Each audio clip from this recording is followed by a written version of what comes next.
Code Explained says hi.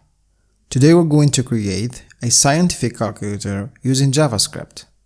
So in this calculator, you can do those simple mathematical operations. You could clear your calculator, you can use the last answer, and also you can delete something if you did a typo somewhere. Here you could use these two buttons to change from the radian unit to degrees unit. So for example, if I say the cosine of pi, it's gonna be -1. It's in radian. Now if I change the degrees and say cosine of the same angle but in degrees, 180 is the same as sin pi in radians, so I'm gonna get the same result. You can also do some complicated formulas, for example, and still get the result like this. So this is a hard project to create, especially adding the functionality of removing and still make the functions work, like the one for the power and the factorials. These are the functions I had find some issues to handle them, but I'm gonna go to explain things in a very basic way. So before I get into the coding part, I will go like always and discuss the logic behind every line of code. So I will make sure that everyone understands what I am doing. I assure you that you will learn a lot of things in the way, so stick with me till the end and let's go.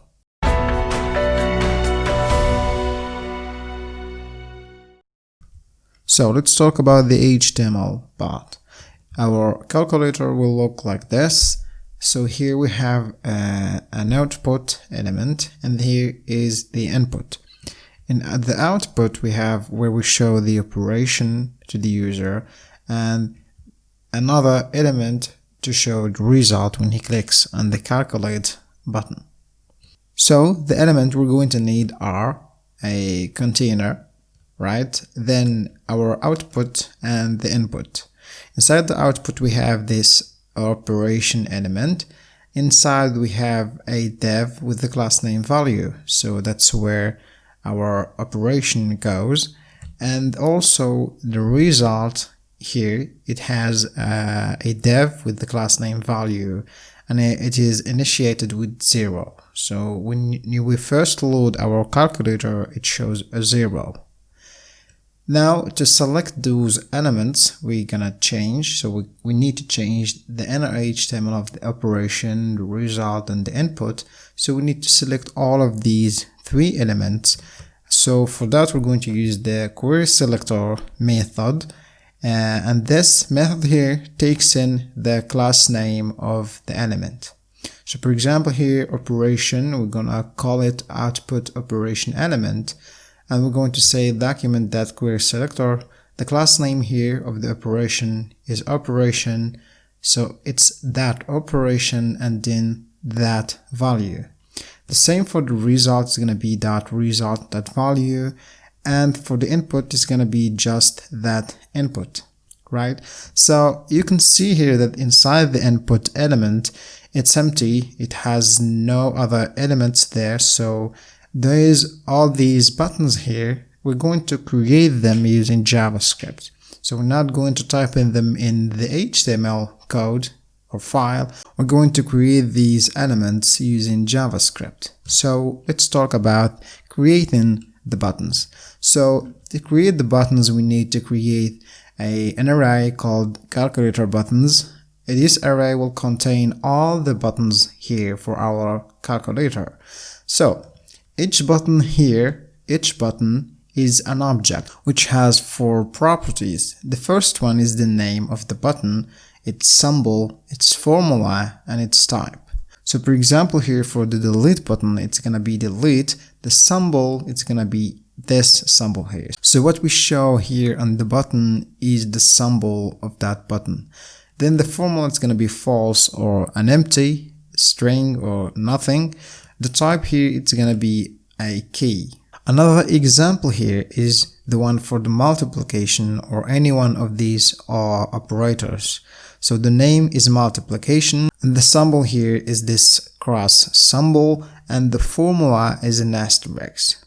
So why the symbol and why the formula? The symbol here is what we show on the button first and also is what we show here in the operation.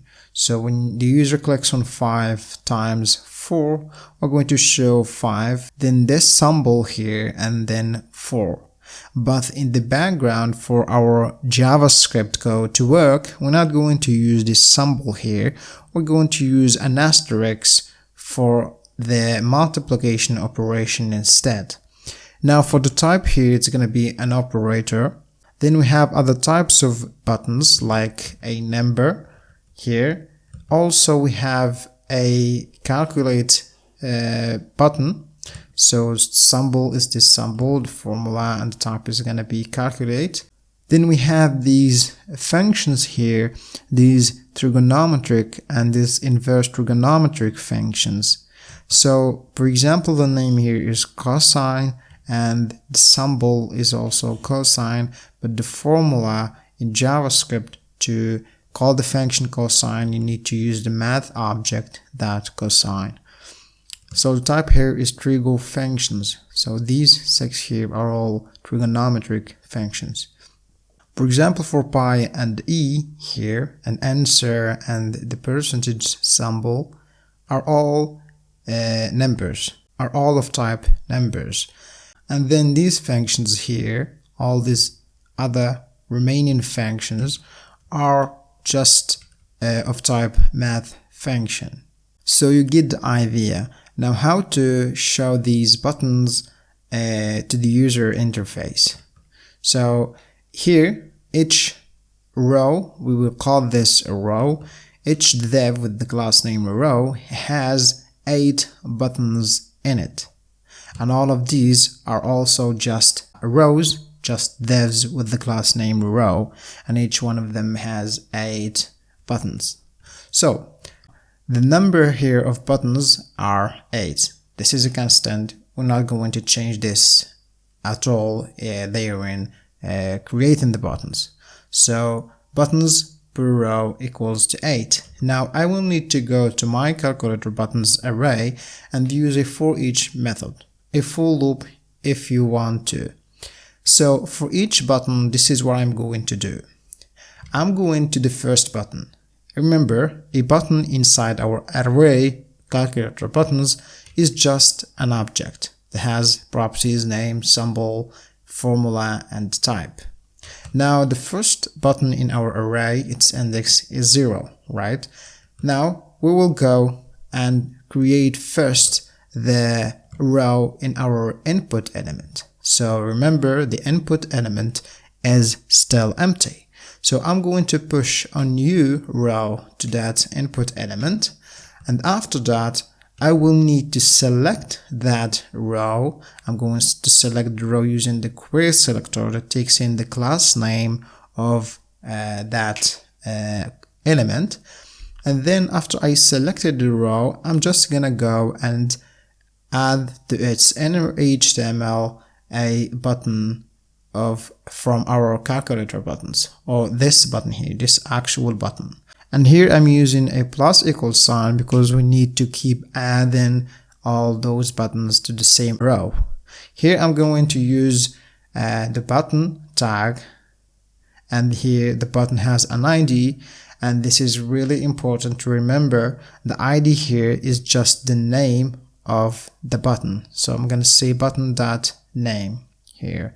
I'm using this $sign and this curly brackets to call those variables because I'm using here the literal expression, and these are backticks. They are not single quotes. Now what we show to the user, or what the user sees on a button. If you remember, it's the symbol, so I'm just gonna say $, the curly brackets, button.symbol, and this will lead to show the right button in the right position. Now I will go to the next button and do the same thing, but first I need to keep track of how many buttons I added to the row. So here I need to increment a variable called added buttons. I will increment it with 1. So here, before I get into the forEach method, I will initiate the added buttons variable with 0. And then I will go to the next button. So here, the added buttons now are equal to 1. I added just 1 button to the row. I will go to the next one, add that button, go to the third one, and so on, until I get to the 8th button here. So when I get to the 8th button here, now I need to create a new row. Then I will add the buttons to that row, to that last row. Now you can see here that this code here must be executed in one condition. So it must be executed just when a row is full. If we have 8 buttons in a row.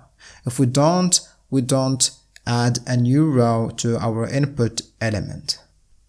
So here the if statement is gonna be just like this.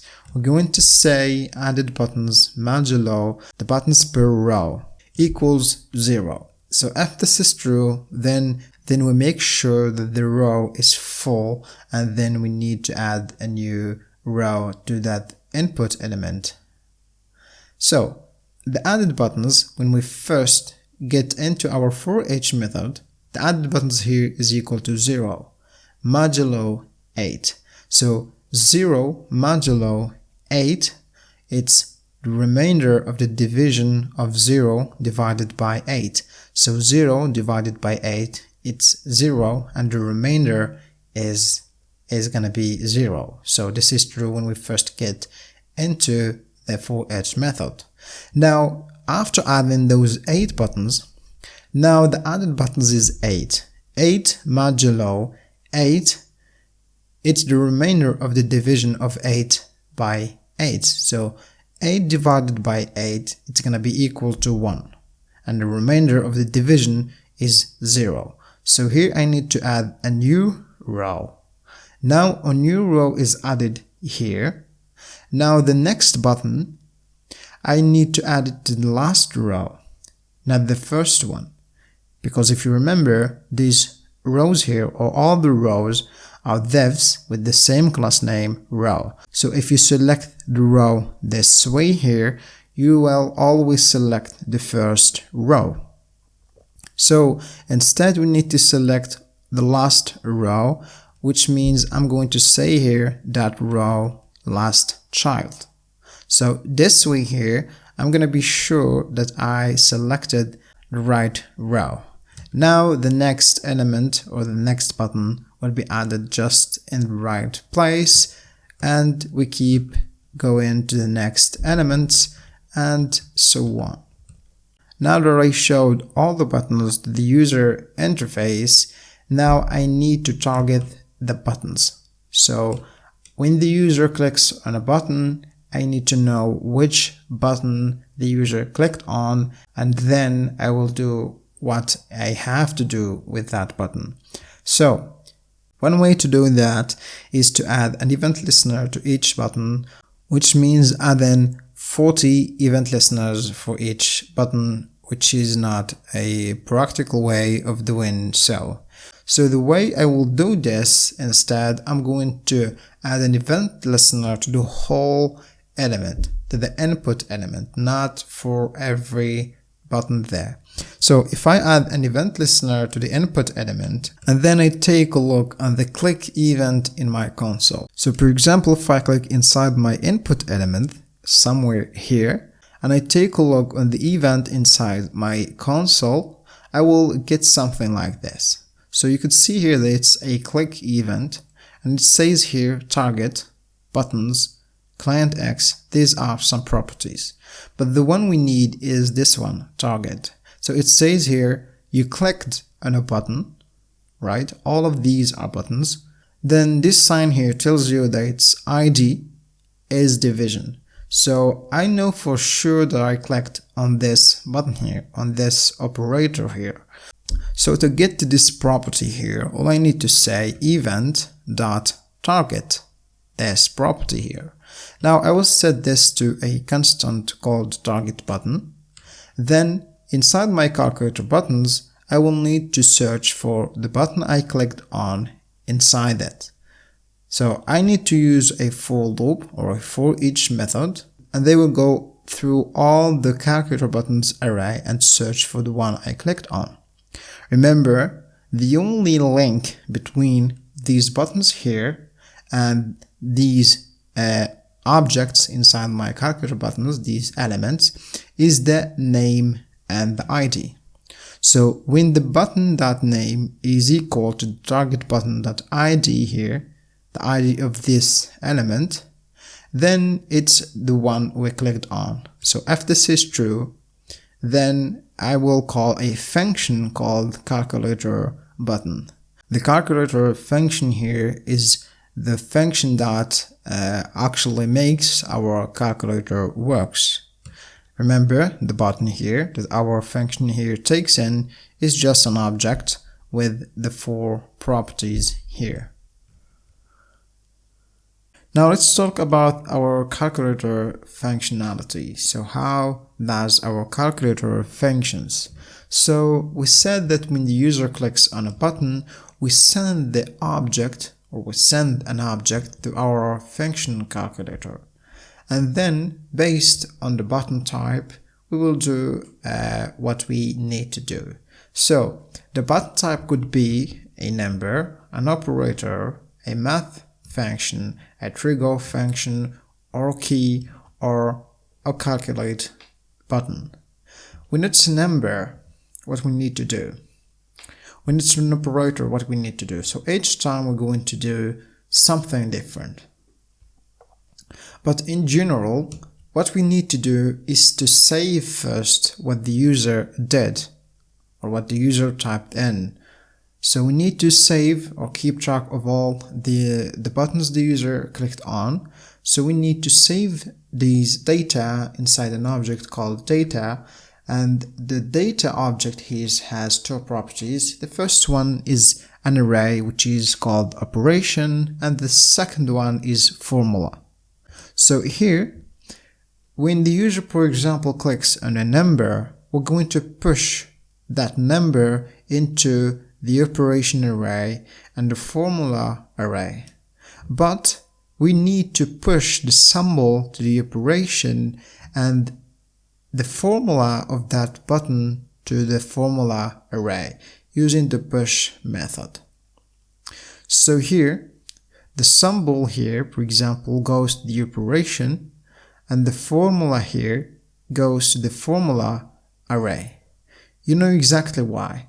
Because the operation array is going to be all what we showed the user in the operation element, and the formula uses this symbol here, for example, for the division, and that's what JavaScript uses to the division. So that's the operator division in JavaScript.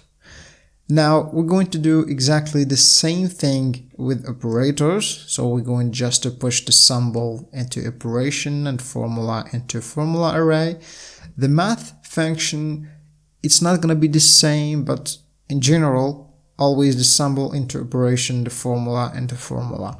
Something similar to trigger function, but there is actually some differences. I'm not going to talk about them right now. For key, we have 4 keys, the radian and degrees, for the user to change which unit for the angles he wants to use, radian or degrees. We also have this C and delete button. C is for clear, to clear the calculator. Okay, now let's see an example so for you to well understand and to get an idea of the whole thing, of how the calculator functions. So we have here 2 arrays, operation and formula. Let's say the user will type in this formula. So we will push each button the user clicked on inside the operation array. So for example, if he clicks on 4, 5 minus the cosine 5, 0, a close parentheses plus and then the number pi.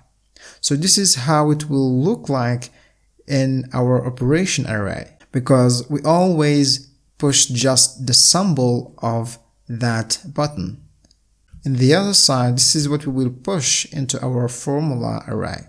So 4, 5 minus, this is for the cosine. This is the formula for the cosine here. Math that cosine, then 5, 0, it's going to be the same thing. Then the close parentheses, then plus. Again, for the pi number here, it's going to be math that pi. So you could see here the difference. So inside the operation, we're going to save just the symbol of the buttons and here their formula. Now, I'm going to take the operation array and join its element using an empty string. So this is where I will get.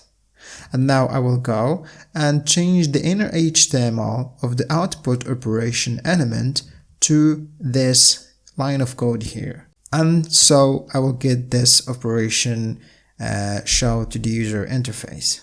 Now, when the user clicks on calculate, this is what will happen. I'm going to take again the formula array and join all its elements using an empty string. So this is what I will get. Now, just by looking at this, you could see that this is a JavaScript code, but it's represented as a string. So a JavaScript code, but it's a string. So here we need to execute this code. Then we will get the result of this mathematical operation. To do that, we have a handful built-in function in JavaScript. It's called eval for evaluate. This evaluate function here is a function that evaluates a JavaScript code represented as a string. Here is an example. This is a JavaScript code alert, hey, which is represented as a string.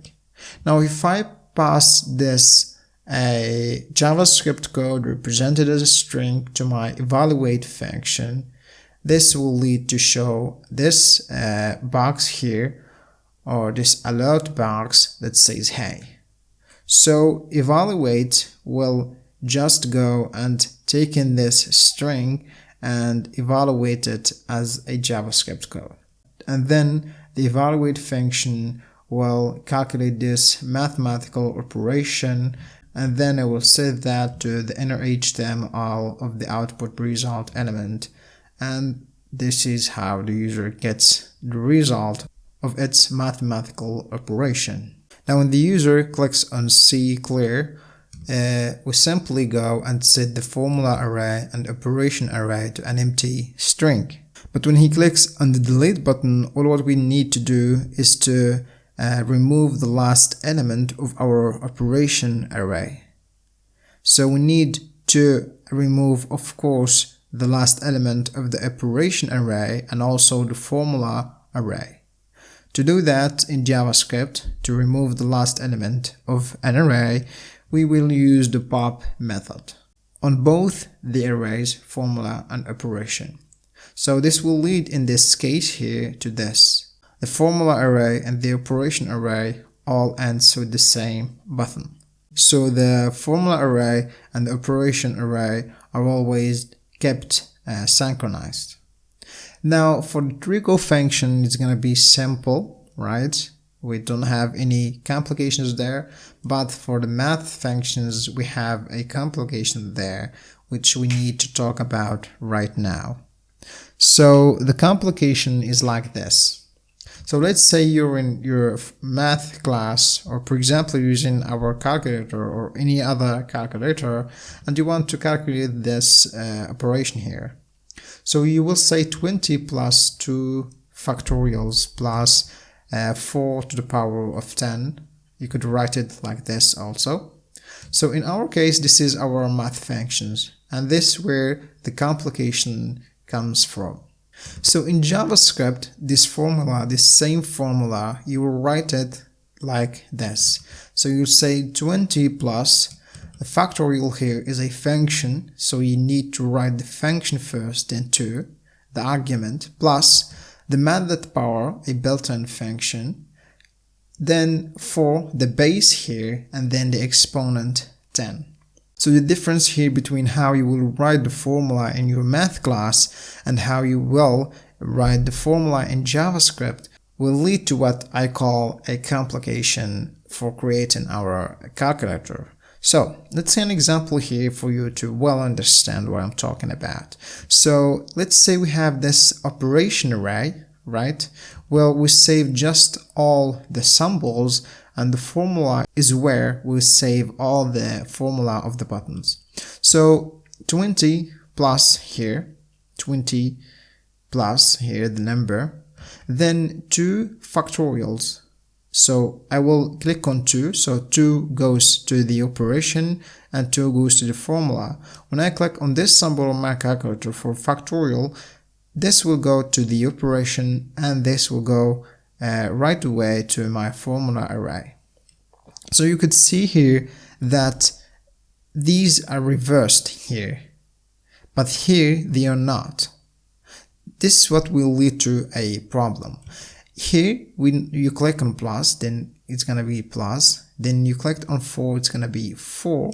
And here you click on this sign on your calculator. Then this goes to the formula inside the formula array. Again, these are reversed, right? So in JavaScript, it must be this one here, this function, and then it must be the base. Not the base first, then the function. And then 10, the close parentheses, there is no issue there. Now, if we join this array here, this is what we'll get, this operation here. If we show this in our calculator, it's gonna be just fine. So this is how you will write it usually. But if we go and join the formula array, this is what we will get. 20 plus 2 factorial function plus 4 method power function, then 10.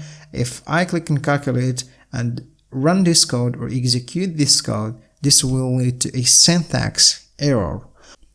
Now, one thing, the method power is a built-in function, but the factorial, it's not gonna be there. So we have to code it ourselves.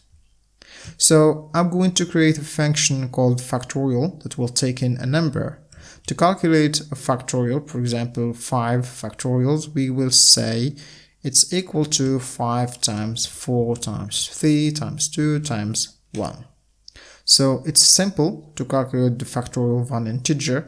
So I'm going to create a variable called result equals to 1. So here I'm not going to start from the number, for example 5, and go down to 1. I'm going to go the other way instead. I'm going to start from 1 till the number I received from here. So I'm going to use a for loop that starts from 1 till the number starts from 1 till the number I want to calculate its factorial. And then I'm gonna just use this formula here, it's the result times I. And then after this for loop finishes, I will just go and return the result. One thing I will need to make sure of is when the result is infinity, is a big number, I'm gonna stop this and return infinity. Another thing you must know is that 0 factorials is equal to 1 and also 1 factorials is equal to 1. So I'm gonna say if the number is 0 or it's a 1, we're going to need to return 1. Now, what is a factorial of a decimal number? So we don't use the same way we calculate the factorial of an integer. Instead, we use what they call a gamma function. You'll find this link in the description. So a gamma function, you will need to go and read about it and then write the function in JavaScript. But we're not going to do that. It's gonna be complicated. So I just searched for it on Stack Overflow and I found this question there. and the answer is already there. Our function gamma is already written for us. So I just copied this one here and use it. Now what we need to do is how our factorial function will know when it's a decimal number. So if you take, for example, 0.5, a decimal number, or any other decimal number, and if you take any other integer number, 0.5 modulo 1 or any decimal number will always be not equal to 0, but any other integer modulo 1 will always be equal to 0. So based on this, I'm going to say if the number modulo 1 not equal to 0, so if it's a decimal number, then return gamma with the number +1. Why +1? That's how they told me to use the gamma function in the question on Stack Overflow I showed you before. So this is how our factorial function works. Now let's go to fix the problem we have here. Now let's talk about how to fix the issue in general. So here we have a formula, my array. If I join this, we will get the string. So a JavaScript code represented as a string. Now if I pass this to my function evaluate, I will get a syntax error. Why? Because my function here, factorial, comes after the argument. The same thing for power. 4 must come after power and must be inside here, inside the parentheses, then a comma, then 10, the exponent. So to fix the issue here, we're going to need to fix the issue for factorials and then for powers. So to fix the one here for factorials, all I need to know is the number before the factorial. In this case, it's 2. Now, I will need the function called factorial number getter. This function here, what it does is to go into my array formula and then look for the factorials. If there is a factorial, then you need to get the number before it. So in this case, my function here will return 2. Now that I know that the argument is 2, I know exactly how this must look like. So it will look like this. The factorial function we created before, and then the argument 2, or the number we got from the function here. So this is what to replace, and this is the replacement. To replace that in my formula string, I'm going to use the replace method. So I'm going to replace this to a factorial with factorial function with argument 2. That's simple. But also you need to know that the number before the factorial or the argument could be another formula, not just one number here. So you need to take in mind that when creating the factorial number getter. So in this case, you need to get the whole number and then you will know the replacement, the right replacement. The same thing for power. So I need the function called power base getter. In this case, the power base getter function will return 4, and so I will know how exactly my replacement will look like. So it's gonna be mad.power, then 4, then a comma here. So this is to replace and this is the replacement. I'm going to go and use the same method, replace. I'm gonna replace this string here with this string here. Also, you need to take in mind that we could have a base like this. So this is the replacement. Now if I go and take a look on the formula string, I would find that the factorial here, the 2 factorial, is replaced with the right one. The same thing for the power here. And this will work just fine. Now let's go and talk about the power base getter and then the factorial number getter. Now let's talk about the power base getter. So here, let's say we have this formula here. So it will look like this in our calculator or like this. So we need to get these bases here, this 4 here, and this whole base. So before we get this bases here, we need to go inside our array formula and look for where are my functions power. So I will need to go and look for my powers inside my formula using a function called search. So in this case here, the power here in my formula is its index is 0, 1, 2, 3. So if I take a look on the power search result array, I will find that there is 3 for the first power, then 17 for the next one. If there are any others, I will get their indexes here. So let's talk about the search function. So here the search here will take in as arguments the array I want to search with a keyword. So I'm going to start with an empty array to save all the indexes. Now I will use a forEach method. So for each element with its index, if I find that the keyword here is my element in that array, then I found my keyword. So in that case, I'm going to save its index in the result array. After saving all the indexes, or after the search is done, I'm going to return the result array. Now let's talk about my function powerBaseGetter. This function here will just go and use a for loop over my power search result. So my powerBaseGetter will go and get the basis for all the power functions that I have in my formula when the user clicks on calculate. So I'm gonna get all the bases in one time.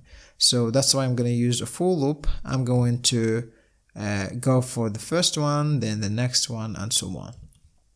Now I will create an array called base. So this is where I will save the base. Now here's the indexes of my power functions. The 3 here is the index of the power function, which is this one here. Now the base here, the last entry of the base index is just the power index minus 1. It's 2. So 0, 1, 2. In the other hand, the power index here is 17. The base here, the last entry of the base, is going to be power index minus 1, which is 16. So now I know where to start to get the base. Now to get the base here, I need to go to the left. I need to keep going to the left. I need to keep going to the left till a condition, or I will keep going to the left until I get to the very first one. In general, of course. In this case, I need to stop just here. And in this case, I need to stop just here. But in general, I need to keep going from here to the very first one. So I will use a while statement. So I will keep decrementing the index, means keep going to the left till I get to the index equals to 0. So I'm gonna keep going this while the index is greater than or equal to 0. So while doing that, I'm going to save these entries here. I'm going to save the formula with index. For example, here 2, the formula with index 2 is going to be 4. So I'm going to save this 4 here inside my array base. But I will not use the push method here. I'm going to use the unshift method. The unshift method here. Let's say we have an array A that has this element 1, 2, 3. If I say A that unshift 4, 4 will not go to the end of the array. Instead, it will go to the very beginning of my array. So why using unshift? Because of course I'm going in a reverse way. So I'm getting the base in a reverse way. So here I need to keep going to the left and gathering the base, but I need to stop somewhere. So I need to use an if statement, and then if that condition is true, I need to break from the while. So when I need to break, so for example here we have 4, then the next one, it's plus, it's an operator. So I need to stop here. I need to get just 4, but when I get to this one here, to the operator, I need to stop. So here, if it's an operator, if this is true, if this is operator is true, then I need to break. So is operator, all I need to do is I'm going to loop over an array which has all the operators and then check if one of these is the formula with index. If this is true, then is operator is going to be true, and then this one here is true, and then I'm going to break from the while. By the way, this is not a JavaScript code. If you try this won't work. Now let's try this code here on this example here. I'm going to unshift this, save this to the base, save this also, save this also. This is an operator, I'm going to break. But the base here doesn't stop there. The whole base is this one here. So I need to stop on this one here, on this operator, not this one here. So what I need to do here is to take in mind the parentheses. So here I have the number of closing parentheses are 2, right? When I get to this here, I didn't open this parentheses yet. So I need to break when it's an operator but in a condition, which is if we have that number of closing parentheses are the same as the opening parentheses. So how to do this in code? I'm going to start with a variable called parentheses count set to 0. And then inside the while, I'm going to check if it's an open parentheses, I'm going to decrement the parentheses count by 1. If it's a closing parentheses, I'm going to increment it by 1. And then if I manage here to get that the number of the parentheses here is 0 and it's an operator, then I'm gonna break. So let's see this example here one more time. So here I have a closing parentheses plus plus. So it's 0 plus 1, it's now plus 1. Another plus 1, it's plus 2, right? Plus 2, then it's 4, then it's an operator here. So it's gonna be true, and this is equal to 2, so this is false. So true and false, it's gonna be false, so it won't break. It will add the operator to the base. It will go to the 3, add it also. Now it's gonna be an opening parentheses. So here it's plus 2, minus 1, because we're decrementing the parentheses count, minus 1, now it's gonna be equal to plus 1. The parentheses count is equal to plus 1. Then plus again. So it's an operator, and the parentheses count equals to 1, not 0. So again, true and false, it's false. So it won't break. Now we get to the 2, we add it to the base. We get to this opening parentheses. So parentheses count minus, so it's gonna be plus 1, minus 1, so it's now 0. So the parentheses count is now equal to 0. Then we get to this operator. Now is operator is true, and the parentheses count is also equal to 0, then it's true. True and true, it's true. Then I will break from the while. So in this case, I will get the whole base with no problem. Now one more condition, the user could type in 5 to the power of 6 to the power of 2, which will look like this: 5 power 6 power 2. In this case here, for example, when we are getting the base here of this power function, it's going to be 6, and also it's going to be power, and also it's going to be 5, because power was not in this condition here. So which means we need to say or is power. So if it's a power also, you need to break. So here I'm going to say is power, and then I'm going to say if the formula with index is power, then you need to break from the while. Now all I need to do here, because the base here is an array, I'm going to join it, right? And then push that into an array called powers bases. So because the power base getter will get all the bases of all the power functions I have in my formula. So in this case here, I will need to save them all in powers bases as strings. So I need to join the base, push it to the powers bases, go to the next one. Now if I take a look on the powers bases array, it's gonna be for the base of the first one, then this one here, the base of the next one, and so on. Now I will need to return the power bases. So to make this work, I'm going to create a variable called bases equals to power base getter. The power base getter to work needs the array formula, this array here, and also the power search result, or where the powers functions are inside my data.formula array. Now the basis here is just this one here, this array here. So I need to use a for loop to loop over all the bases inside the bases array. So here I will need to get what to replace. So I need to replace this for power here. So the base plus power. So 4 here is the base, the first one. Then it's gonna be this whole thing, then power. I'm going to replace this with this math.power 4 and then a comma.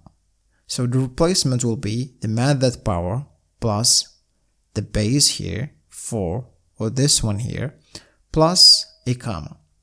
And then I'm going to use the replace method. So the formula string here is just the array formula joined with an empty string. So I'm going to replace to replace for power with the replacement math.power, and then set the result to the formula string. That's it for the power base getter. Now let's go to the factorial number getter. Now for the factorials, it's gonna be almost the same thing with a little bit of differences. So let's say we have this formula 2 plus 4 factorial plus 1 minus 5 factorial, factorial, factorial. So something like this. Yes, you can have this sort of thing, and here we have a factorial sequence. So we have here sequence of factorials. So we need to take in mind that when we get this number here. So here I'm going to create a constant for our factorial, and then I'm going to search for all the factorial functions inside my formula array using the search function we saw before. Now the factorial search result array will look like this. So we have here 0, 1, 2, 3, then it's going to be 8, 9, and 10. So now inside my function factorial number getter, or what I will do is using a for loop to loop over my factorial search result, right? Now I'm going, in this case, I'm in the case of factorial number getter, not like the base, the power base getter. Here I'm going to look into the next input. So I'm saying here the index plus 1. For example, here the first element in the for loop is going to be 3. 3 plus 1 is going to be 4. So 4 here is the index of this element here, which is the plus sign. Now I can get the next input. So the actual input, now the plus, now the next input here is equal to plus. Now I need to check if the next input is a factorial. So I need to check if there is a factorial sequence or not, like here. So we don't have that here. So if next input equals factorial, this is not going to be true in this case. So I will just skip this and continue to do other things. But in this case, if the next input here, if we are in 8th, the for loop now is in 8, right? 8 plus 1 is 9. So the next input is a factorial. What do? I'm just gonna go and increment the variable factorial sequence by 1. Factorial sequence by 1 and then return. So return will stop here. So the for loop will stop here. I won't do anything else after that. So I'm going to say return. So I will go to the next one. Now we are in 9. We were in 8. The next input is a factorial. Now the factorial sequence equals 1. Then we will go to the 9th element. If I go to the 9, 9 plus 1 is 10. This element here is a factorial. Again, the factorial sequence plus 1. Now the factorial sequence is equal to 2. I'm going to say return. I'm going to do 10th element here. Now 10 plus 1 is 11. The next input now is undefined. So the next input doesn't equal to a factorial. So this is not true. So I need to skip this code here. Now I'm in the last one here. We are in the 10th element here. Inside the for loop, we are here, right? But the number of these factorials here, the whole sequence, is 5. To get the index of this one here, I need to get the index of the very first factorial. What I will do here is I'm gonna say let first factorial index equals index minus factorial sequence. So the index here is 10. We are in the last one in the sequence. So it's 10. 10 minus 2, the factorial sequence, is gonna be 8, which is the index of the very first one. Right? On the other hand, it's when it's 3. So here the 3 is the index of the factorial. The next input now is the plus sign. So I'm gonna skip this. The factorial sequence is equal to 0. Now the first factorial index equals, the index is 3 minus 0. So this remains 3, which is the index of this factorial here. So this works fine for when it's a sequence and when it's not. Now what I'm going to do here, I'm going to get the index of the number here. So I'm just gonna subtract 1 from the index of the very first factorial index. So now I'm here 5 or 4. Now I'm going to use a while loop to get the whole number, just like the power base getter. So I'm gonna keep decrementing the index and saving that those elements into an array called number. This was like the base in the previous function. And then I'm gonna break in a condition here, the condition if it's an operator, right? But that's not enough because we might have parentheses here. So we need to look for the parentheses. If the parentheses count is remains 0, then you can take in mind the operator that follows. And then you can break from the while loop. This way I'm gonna make sure that I get the whole number of my factorial. Now I will go and join all the elements of my array number, so to make it a string. And then I'm going to create a string called factorial and then another one called close parentheses. Now here we have 5, then factorial, factorial, factorial.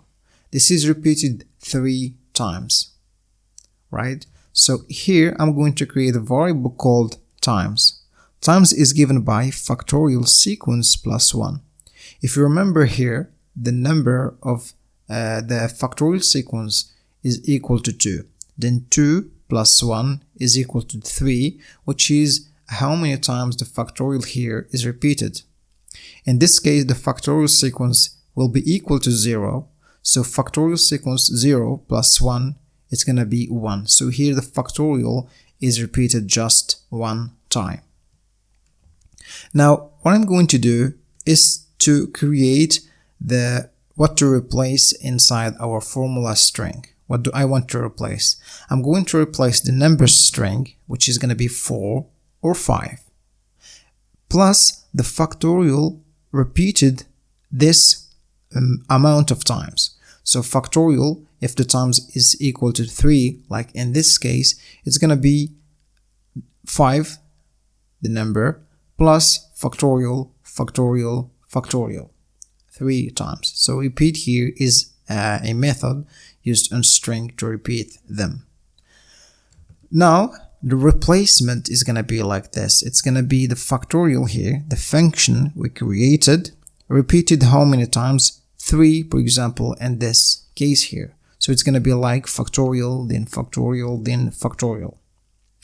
Then plus the number string here, the number as a string is gonna be 5, plus the close parentheses here, repeated the same amount of times the factorial function has been repeated. So it's gonna be the first one to close this function here, the second one to close this one here, and this one here to close the very first function here. So this is a JavaScript code. This won't lead to any syntax errors. Now I'm going to push that as an object to my factorials numbers array. So this is where I save all the factorials numbers. So the factorial, what to replace and the replacement of this first one, what to replace and the replacement of the next one, and so on. So all of them are going to be saved in the same array called factorials numbers. And then I'm going to return the factorials numbers. Okay. Now if you remember the factorial sequence and this case here, it's equal to 2. If I go, for example, to the next one here, if there is some, and I found another sequence. So in this case, I need to reset the factorial sequence. I need to reset it to 0. Now, after I got all of those numbers, I need to replace them in my formula string.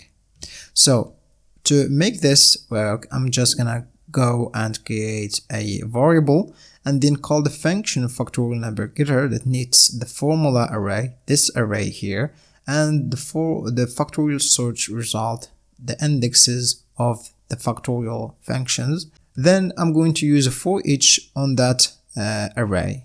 So I'm going to replace every to replace with its replacement on my formula string. So that's it for the factorial fix. Now the angle unit is the last thing we're going to talk about in the logic part. So the radian is the SI unit for measuring angles. So in JavaScript, so when you use trigonometric functions like cosine, sine, tangent, when you call them in JavaScript, you use the math object. So for example, when you say math.cosine and you give a number, this is an angle, 180, this is not in degrees, it's in radian. The same thing when you use the inverse trigonometric functions, the arccosine, arcsine, and arctangent, you call them this way. So, for example, when you say math that arccosine, and this is the length, these functions here returns an angle, and that angle is not in degrees, it's in radian. So, the unit JavaScript uses by default is radian. But our calculator could use degrees and radian based on what the user wants. So here is a circle. So in this circle, this is 0 degree, and this is also 0 in radian. But this angle here, this is 180 degrees, and also it's pi in radian. So you could say 180 degrees is pi in radian. Then 1 degree here is pi in radian divided by 180. So now if I have, for example, 45 degrees, here 1 degree is pi in radian divided by 180. So then 45 degrees would be 45 times pi in radian divided by 180, which is pi divided by 4 in radian. So in our calculator, we have these two buttons, radian and degrees. By default, it's in radian. We have this variable called radian, which is set to true. So when the user loads our calculator, it's by default in radian. But when he clicks on degrees, we select this button here, and we unselect this one here, and then radian is set to false. On the other hand, these buttons here, these trigonometric functions here, their buttons are objects, like we saw before. They have these properties. So these are these names. For the formula here, it says trigo, a function, then the method cosine here, I call back, and then a comma. Then here the callback here is the method sine, the callback here is the method tangent. The trigo function here is a function we create. It takes in a callback and an angle. So for example, when the user clicks on cosine, we call the function trigo with the callback method cosine and the value or the angle the user type in. Now the method cosine function here takes in the angle in radian only, not in degrees. So we need to make sure when the user uses degrees to convert that angle from degrees to radian, just like we did here. So I'm going to try and test if it's not radian. If the user is using degrees, I'm going to multiply the angle by math.pi divided by 180. So here I converted the angle from degrees to radian. And then I'm gonna go and return the callback function method cosine, for example, with the angle 180 converted to radian. If it's in radian, this is gonna be false. So then I'm just gonna return the method cosine of that angle. Then the same thing for the inverse trigonometric functions. Here it says env-trigo. This is another function that takes in the callback, which is one of these three here. This is the code for these buttons here. This inverse trigonometric functions takes in a length and returns an angle, and that angle is in radian. So here I'm gonna use the callback, for example the method arc_cosine, with the value the user typed in, and I'm gonna calculate that angle. Now the angle here is in radian.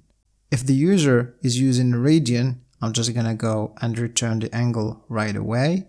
But if it's in degrees, I need to convert this from radian to degrees. From radian to degrees, the inverse of what we did here. So I'm going to check if it's not in radian. So if it's in degrees, I need to change this to degrees. So I'm going to multiply the angle times 180 divided by pi. Here it's method pi divided by 180. So that's it for our trigonometric functions and the angle unit. So now I think you're ready to type in the code. But make sure to click the red button to subscribe if you want to, and also hit the bell to get notified about every new video. So now let's go and open our text editors. So the first thing you're gonna need is to go to our repo on GitHub. You'll find the link in the description. Then you're gonna need to go to the repos, find the scientific calculator JavaScript, and download the code as a zip file. I'm gonna copy this to my desktop and then rename this to scientific calculator. And then I'm gonna go and open my text editor and then open the folder on the desktop. Here you're gonna find three files. And the one for our JS has already some code typed in, index is empty, and the style.css is already there. Now I'm going to run a live preview of my index.html file. Here I'm gonna set a title, say scientific calculator in JavaScript. Now we have this container devs, and then what we need is the output that has these two elements, the operation, inside we have the value, and then the result, and inside we have the value with inner HTML set to 0.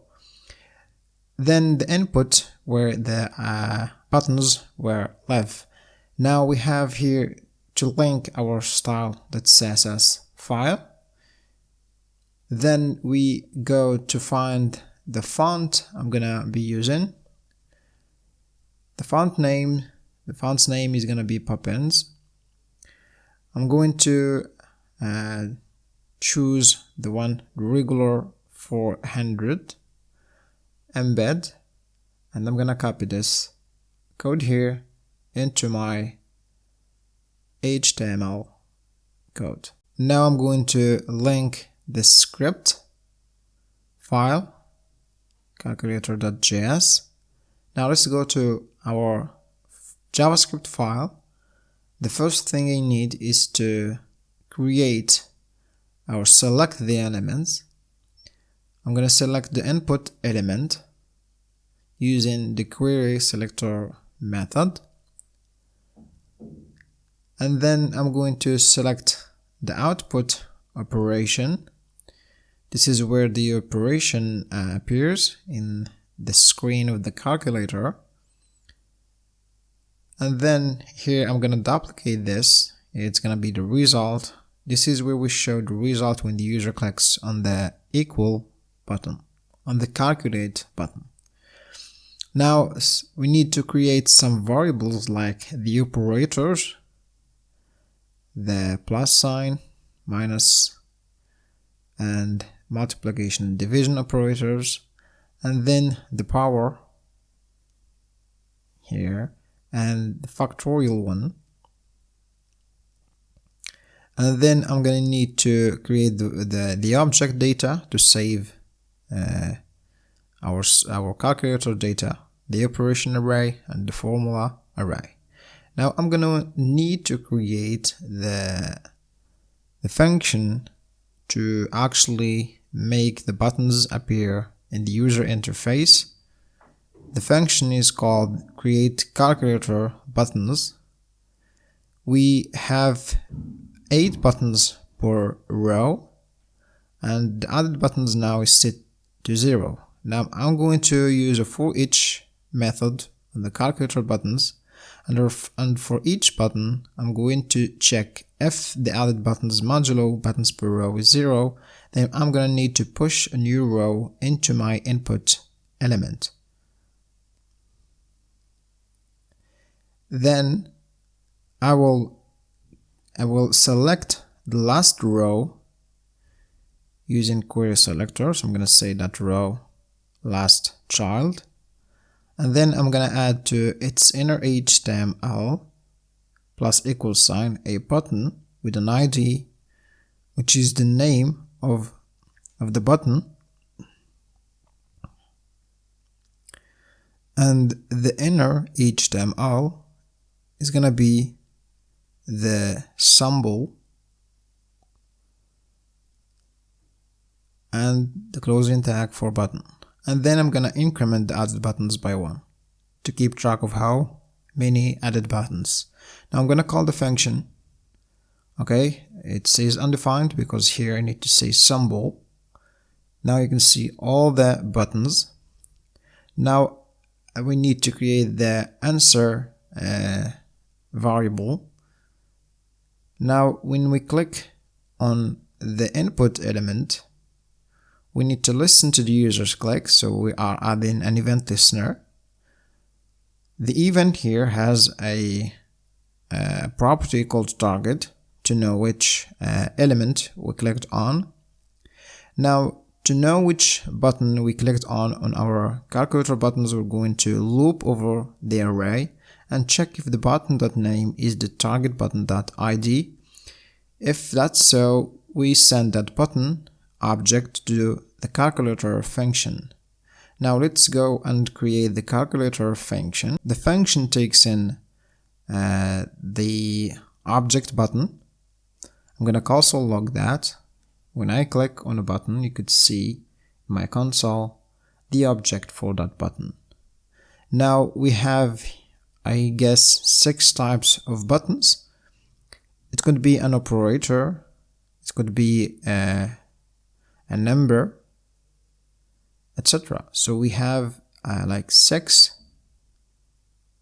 types. The number, it could be a trigonometric function, it could be a math function, it could be just a key, or it could be the calculate button.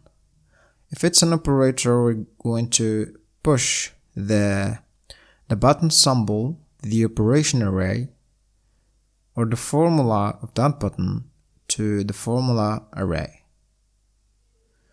I'm just gonna copy this because it's gonna be the same thing for when it's numbers.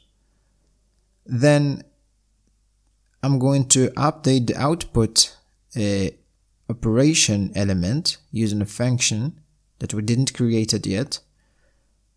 We're going to show the operation array joined. You've seen that in the logic part. So here the functions update output operation is going to take in the operation, the array operation joined, and then just change the inner HTML of the output operation element. The same thing for the output, the update output result. It's going to get in a result and then change the output result element. Now I'm going to save that and I get an error. So the output operation element is null. So here we didn't select the output operation element. So I need here to say that operation dot value and the same thing here. Now if I go and type in something, it's gonna work.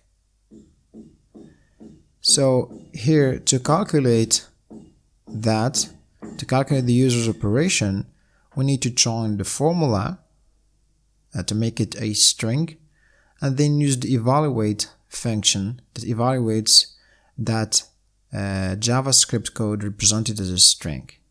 Now if I try some simple mathematical operations, it's gonna work. Now I need to add the code for the clear key. In this case, we're just going to clear the arrays, operation and formula, set them to an empty array. And also, when it's the delete button, we're going to pop or to remove the last entry or the last element of the array's operation and formula. So let's try that. You can remove things. Now when I click on clear, I need to update the output result. I'm gonna put there a 0. So if I click on clear, you could see the 0 there again. Now for the math function, I'm going to define the symbol and formula variables, because in the button object we don't have the opening the parentheses, so we need to add them here, and then push the symbol and the formula to the right arrays. So now if I go and check that, if I click on a math, it doesn't work. So we have here a problem. I'm gonna console log something here. Let's see, math. It doesn't work either. So I will need to go to the calculator buttons and say this, the type is math function. I think it's the same thing. I'm just gonna paste this here. If I save, and it's working. Okay, so I had a typo there. So now for the factorial, you could see that we have there a problem. That's not the symbol we need. So I'm gonna need to add an exception here, so a condition. If it's a factorial, the symbol is gonna be this one here, and the formula is gonna be the button.formula. Then I'm going to push those symbols and formula to the right arrays. Now if I go and check for the other ones, for example the power, for the power here you could see that we have the same issue. So I'm going to add another exception here for the power. So here it's going to be this symbol here. So this is the one I want. So now you could write it the right way. Now I'm going to add another exception when it's the square here. So I'm going to say if it's a square button, we need to add this one here, and also we need to push this 2 and the close parentheses. So here when I click on 4, it's gonna be added automatically. Now here we have the Trigo function.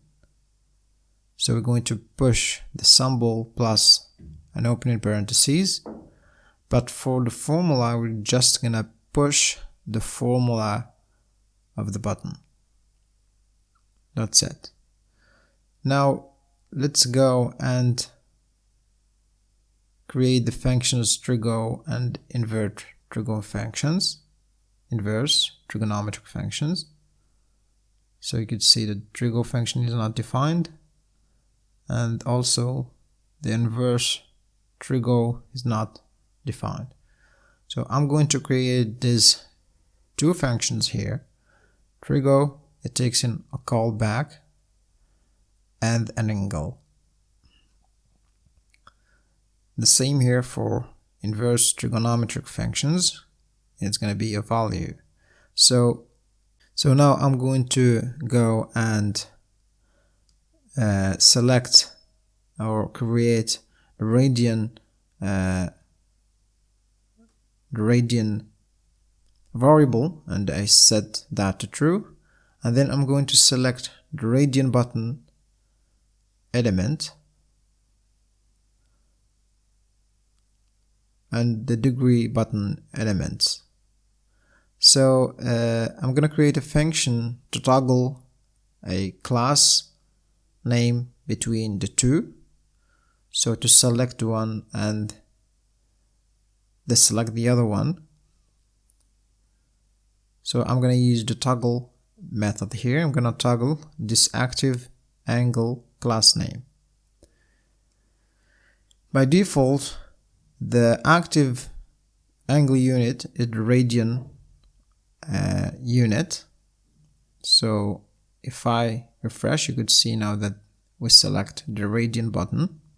If I click on degrees now, here I need to add an if statement. So when I click on degrees on radian button, we need to set that to true and call the function angle toggler. And if I click on the degree button, I'm gonna set this to false and call the same function. Now it's gonna work. If I check the radian object, you could see that it's working. When I click on degrees, it's false. When I click on radian, it's true. Now I'm going to convert the angle to radian if it's not already in radian, and then return the callback of that angle.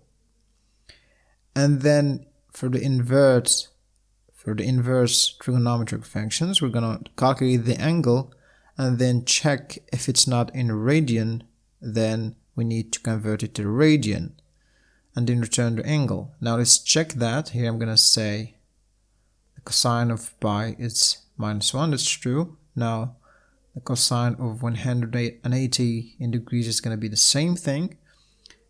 Now let's try the arc cosine. So we have here a problem. Here it's gonna be 180 divided by math.pi. Now if I try that again, -1, it should return 180. A cos of -1, it should be the number pi, so 3.14. Now that's it for those trigonometric functions.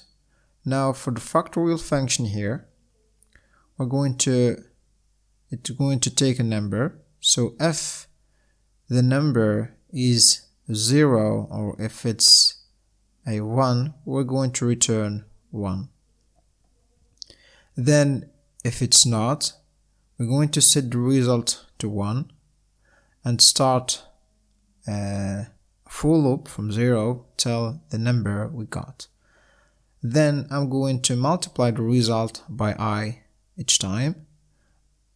But if the result is near the infinity, I'm going to return the infinity. And then at the end return the result. So if I try 0, it's gonna work. 1, it's working. 5, So there is a problem here.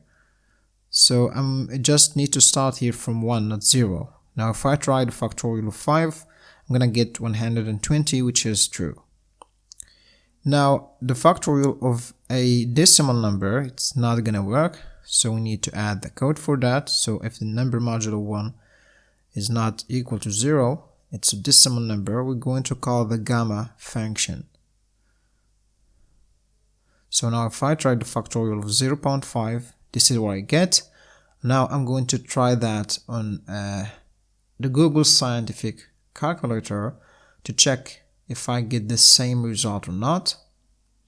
So here if I say 0.5 factorial, I get the same exact number. So now I'm going to go here and check for or try to catch any errors when I click on the calculate button. So I'm going to use try and catch an error. So if the error is an instance of a syntax error, I'm gonna set the result to just syntax error and then update the output result with that result and then return. So now if I make a mistake there, it says syntax error. Now the answer is going to be equal to the result here, so I'm going to save the result when the user clicks on calculate for later use, and then I'm going to set the data.operation to that result and also the formula array to that result. So now if I click on calculate, I could go and use that answer again. So if I say answer plus answer, I could get the right result. Now let's go and search for the power functions, because here we have some issues when we calculate the power. We've talked about that, and also we need to search for the factorials. We didn't create yet the function search, so that's the first thing I'm going to do. So I'm going to here just to console the result of the search to check if it's working. So the function here, the search an array, it's going to take in an array and the keyword, and then I'm going to create an empty array and then use a forEach method and then loop over the array and check if the element is the same as our keyword. Then I'm going to push its index into my result, search result array. So that's all we need, it's the index. Then return the search result at the end. So if I click here on the power function, then I click on the factorial one. So these functions here, we need to know where they are exactly in our array. So here you could see that in our array here it says 19, 23 and 15 and 4. So that's the exact index or indexes of my power and factorial functions. Now after we know where they are, their position, their indexes, now we need to go and get the power base, right? We're going to fix the power functions. We need to get the power base using a function called power base getter. This needs the data.formula array and the power search result, the position of our power functions. I'm going to console the bases here just to make sure everything works fine. Now let's go and create the power base getter function. So I'm just gonna copy this. It's gonna be a formula. Now I'm going to create an array powers bases. So this is where I save all the bases of the whole formula the user typed in. And then I'm going to use a forEach method. Then I'm going to create an array base to save the current base. Then I'm going to set the parentheses count to 0. You know why. Now the previous index, or the index of our base, is given by the power index -1. And then I'm going to use a while loop to gather all the base. And here, if the formula with index previous index is a close or is an open parentheses, we're gonna decrement the parentheses count. Otherwise, we're going to increment that. We're going to check if it's an operator, so I'm gonna set that to false. It's not an operator. And then check if it's an operator. So I'm gonna loop over the operators array and then check if the formula with the index previous index is an operator. Then I'm gonna set that to true. Then if it's a power also, we're going to break from the while. Now for the condition, it's gonna be is power and the parentheses count is 0, or is power. Then break. If it's not, then we're going to unshift that input into the base and decrement the previous index to go to the next one. Then I'm going to push the base joined into the powers bases, and then at the end return the powers bases. Now let's go and check if this works. So I'm gonna try to type in here a formula that contains only powers, and then check whether I get those bases right or not. So we have these 4, 5, 5 minus 6, 5 times 6 divided by 9. So it works just fine. Now we're going to go and replace those bases with the right formula, or using the replace method. So I'm going to loop over the bases. The true replace is going to be the base plus power, and the replacement is going to be the function math.power, then plus the base, then the comma. And then I'm going to set the formula string equals to the formula string that replace to replace the replacement. Now if I say for the power of 2, it's gonna be 16. Here I need to check if this works also. It says 8.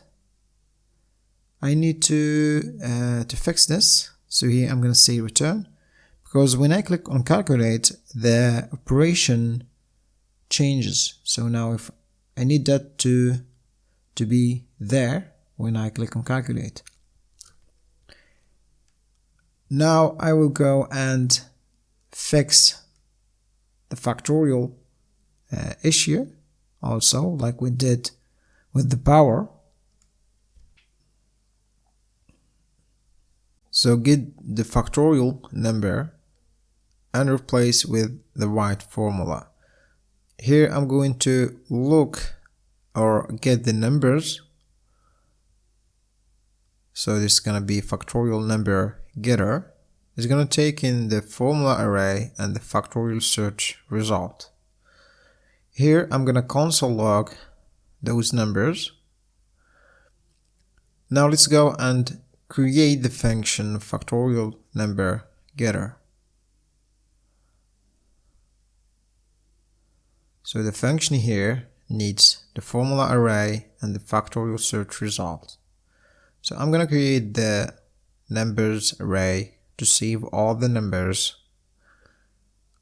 of the whole formula, and then I'm going to use a forEach method to loop over the array, and then for each factorial index I'm going to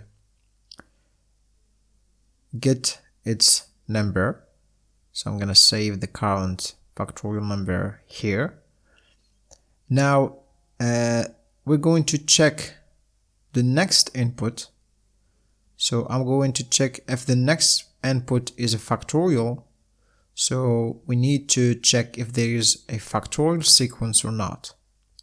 So here I'm going to create the factorial sequence variable and set it to 0. Now if the factorial of the next input is a factorial, then I'm going to increment the factorial sequence by 1, and then right away I'm going to say return to go to the next one.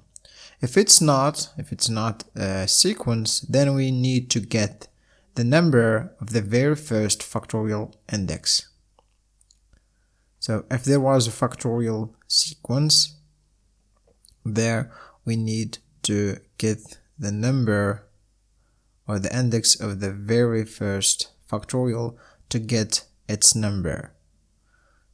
So now we need to get the index of that number, so the number right before the factorial function. So the previous index is going to be given by the first factorial index minus 1, and then this code here will be just the same. So I'm just going to go and copy that. So I'm just going to go and check for things I need to remove. So it's gonna be just like almost the same thing. Now I need to go and join the number array. This is where the factorial number lives. Here it says in next input index, but it must be next input.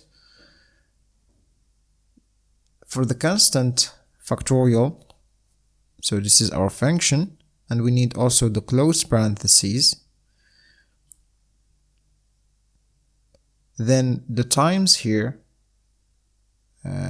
we need to repeat that function, and the closing parentheses is given by the factorial sequence plus 1.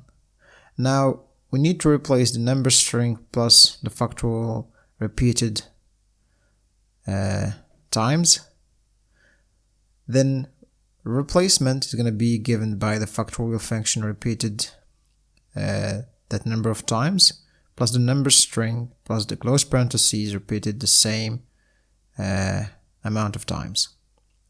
Now I'm going to push to the numbers an object with the toReplace and the replacement, and then at the end I'm going to return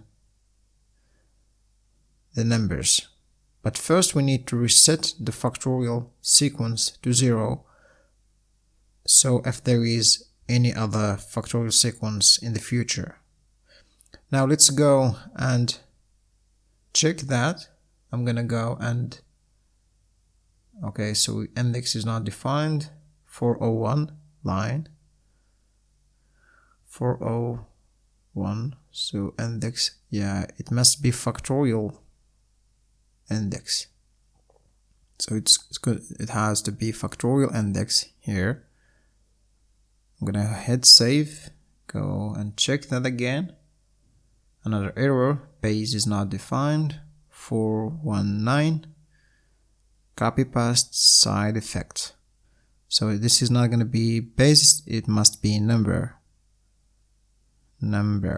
So 4 5, it's an array, so we need to replace 45 factorial with the factorial 45. So that's okay. So now I'm going to actually replace it, so I'm going to use the forEach method on the numbers. So for each factorial, I'm just gonna call that factorial, I'm going to replace the factorial dot to replace with the factorial dot replacement. Now let's go and try that. So it's working. Now let's go and console log the formula string so you could see how it's done. So I'm going to add a long formula that contains all the functions we have a problem with, and then hit the calculate, and now you can see that the formula is written in the right way without any syntax error. Now I will go and try 5 factorials can say infinity. Now I'm going to go and type in a complicated formula for the base and check if that works too. So it says 256. I'm going to go and see if I get the same thing with the Google Scientific Calculator. So I'm going to type in the same formula and check if I get the same thing. So that's it. We have created our scientific calculator. So this is the end of this tutorial. So please, if you have any questions, put them in the comment. I would be happy to help. And don't forget to hit the red button to subscribe if you want to, like the video if you like it, unlike it if you unlike it. So this is the end. Thank you guys for watching. See you in the next tutorial.